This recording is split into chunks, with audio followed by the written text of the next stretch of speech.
तोरा होटल लाली देबोगे, तोरा होटल लाली देबोगे। अभी आप सुन रहे हैं सिंगर साहिल सनेही को। गे छौरी अइहे जिला खगड़िया, तोरा होटल लाली देबोगे। गे छौरी अइहे जिला खगड़िया, तोरा होटल लाली देबोगे। होटल लाली देबोगे, गे कान के बाली देबोगे।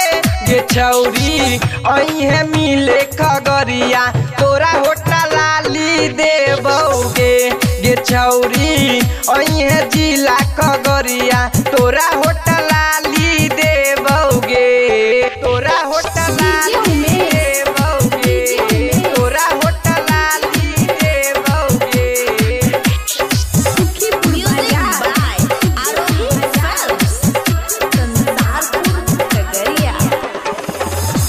ता हमर घर छै गे सबलपुर, सब छौरा गे प्यार करतो भरपूर। गे छौरी प्यार सब करतो भरपूर भरपूर। ता हमर घर छै गे सबलपुर, सब छौरा गे प्यार करतो भरपूर। गे छौरी प्यार सब करतो भरपूर।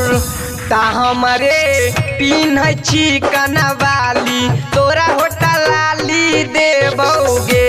गे छौरी अइहे मिले खगड़िया, तोरा होटल लाली देबोगे, तोरा होटल लाली देबोगे, तोरा होटल लाली देबोगे।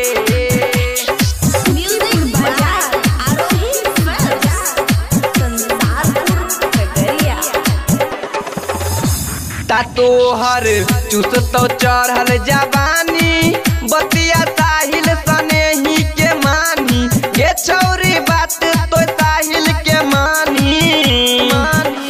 ता तोहर चुसतो चढ़ल जवानी, बतिया साहिल सनेही के मानी। गे छौरी बात तो सौरभ के मानी।